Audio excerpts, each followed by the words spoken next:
Je commence aujourd'hui une nouvelle série de vidéos courtes d'introduction aux différents mouvements de l'histoire de l'art. Alors je vais faire ça de façon chronologique, c'est ce qui me semble le mieux. On va donc commencer par le mouvement de la préhistoire. Mais peut-on vraiment parler d'art pour cette période? Je pense que oui. On a tendance à juger avec nos yeux d'hommes contemporains. Mais si on y réfléchit, c'est tout de même fantastique que des hommes ayant vécu vers 50 000 ans avant Jésus-Christ nous aient transmis cet art pariétal avec les moyens dont ils disposaient à leur époque.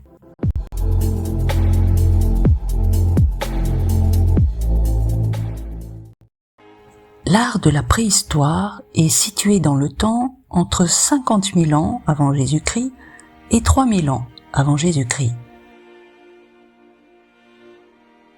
On appelle l'art de la préhistoire l'art pariétal.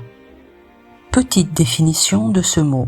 Se dit du décor d'un mur ou d'une paroi. Du latin parietalis, c'est-à-dire relatif au mur au sens de paroi, la plupart des auteurs l'opposent à l'art rupestre, du latin rupes, qui veut dire roche, c'est-à-dire l'art sur rocher à l'air libre. Durant cette période, on aura donc l'art pariétal et l'art rupestre.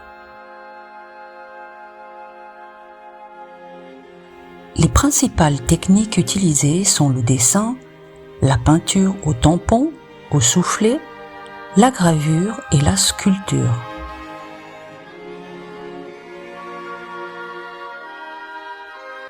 Certaines peintures ont été réalisées au pinceau. Les poils du pinceau pouvaient être fabriqués avec du crin d'animal, des poils et même des matières végétales, comme des feuilles ou des tiges. Les peintures sont monochromes, une seule couleur, bichrome, 2 couleurs, ou polychrome, plusieurs couleurs, comme dans la grotte de Lascaux. Certaines peintures sont faites au doigt enduit de peinture, comme on peut le voir dans la grotte de Cavallanas. Enfin, la technique du soufflet, appelée également technique du krashi, qui est utilisée pour tracer des contours, comme dans la grotte du Pêche-Merle, pour remplir une surface, voire la grotte de Lascaux, ou bien faire des mains en négatif. Il y a les gravures par incision de la paroi avec un outil en silex. La gravure par piquetage, la roche est martelée avec un morceau de roche plus dur, et la gravure au doigt sur de l'argile molle des parois, par exemple le plafond des hiéroglyphes de la grotte du Pêche-Merle.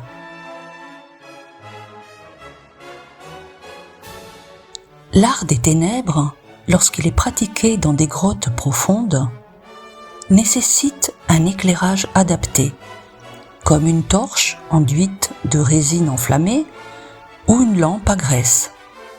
De nombreuses traces charbonneuses sur les parois sont des mouchures résultant du ravivage de la flamme des torches en retirant leur partie carbonisée.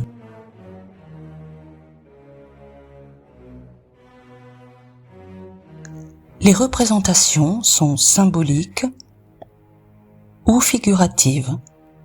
L'un des sites les plus célèbres est la grotte paléolithique de Lascaux, que l'on date de 17 000 ans environ. La grande salle des taureaux contient des images de centaines de grands animaux peints à l'aide de pigments minéraux ou végétaux. De nombreuses théories tentent d'expliquer la fonction de l'art de cette époque si reculée. On pense à son rôle religieux et aux rituels pour s'assurer par exemple une bonne chasse.